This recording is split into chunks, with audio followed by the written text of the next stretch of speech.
YCP నాయకులు media సమావేశం ఏర్పాటు చేశారు.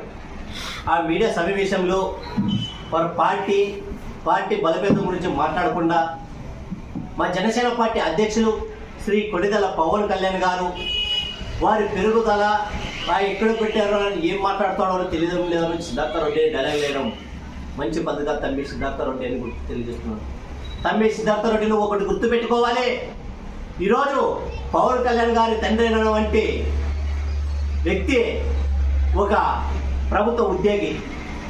ప్రభుత్వ ఉద్యోగం అంటే ఎక్కడైనా 2 సంవత్సరాలు 5 సంవత్సరాలు మాత్రమే డ్యూటీ చేస్తారు. అలాగా పవన్ కళ్యాణ్ తండ్రి అయినటువంటి కొణిదెల వెంకట్రావు గారు కొన్ని పిల్లల చదువుల కోసం ఆయన ఉద్యోగ రీతి పట్ల పవన్ కళ్యాణ్ గారు కూడా ఒంగోలు, నెల్లూరు, ఇట్లా పాలకొల్లు, కాకినాడ అన్నట్టు ఆయన వాళ్ళ తండ్రి గారు ఎక్కడైతే జాబ్ చేశారో అక్కడ ఆయన 2 సంవత్సరాలు 3 సంవత్సరాలు చదువుకుని వచ్చారు. అక్కడ ఆ సమావేశంలో ఆ విధంగా నేను ఇక్కడ పుట్టి పెరిగాను అంటాడు. పుట్టి పెరిగాను తప్పు అని అడుగుతున్నా. తమ్మి సిద్ధార్థ రెడ్డి, నువ్వు కూడా నీ చదువు కోసం ఒక నంది కొట్టుకునే కాదు, కర్నూలు, హైదరాబాద్, బెంగళూరు నువ్వు చదవలేదు తమ్మి సిద్ధార్థ అని నేను అడుగుతున్నా.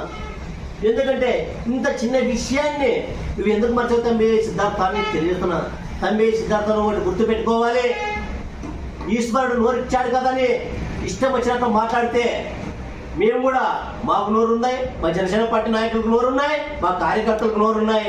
ప్రతి ఒక్కరు స్పందిస్తారు. ఎందుకంటే మేము అధికార పార్టీలో ఉన్నాం, మీరు ప్రతిపక్ష పార్టీలో ఉన్నారు.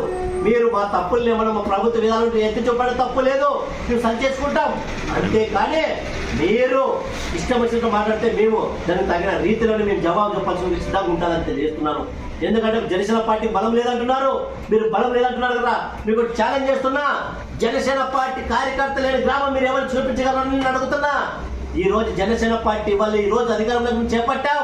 ఈ రోజు రాష్ట్ర డిప్యూటీ సీఎంగా పవన్ కళ్యాణ్ గారు ఉన్నారు, సీఎంగా చంద్రబాబు నాయుడు గారు ఉన్నారు. వీరిద్దరూ అంకిత భావం పడతాయి. ఈ రోజు ప్రజలు రాష్ట్రం అంతా సుఖ సంతోషాలతో ఉన్నారు. తండ్రి మీకు కడప మంట మండుతుంది.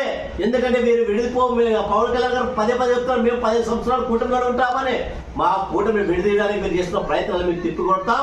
మేము మరోసారి ఇంకా 10 సంవత్సరాలు అధికారంలో ఉంటాం. తండ్రి నువ్వు ఏమాత్రం మా గురించి చింతించద్దు, మేము ప్రజలకు న్యాయం చేస్తాం. మీకు ఏమైనా ప్రజా సమస్యలు ఉంటే మా దృష్టిని తీసుకురండి, మేము మన సమస్యలు పరిష్కరిస్తాం. తండ్రి ఇంకొకసారి మా అధ్యక్షులు వారు కానీ మా గురించి కానీ మాట్లాడితే మేము తిరిగి రిప్లై అవ్వడానికి దేనికైనా సిద్ధంగా ఉన్నాం.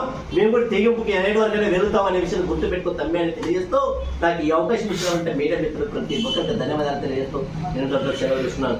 జై జనసేన.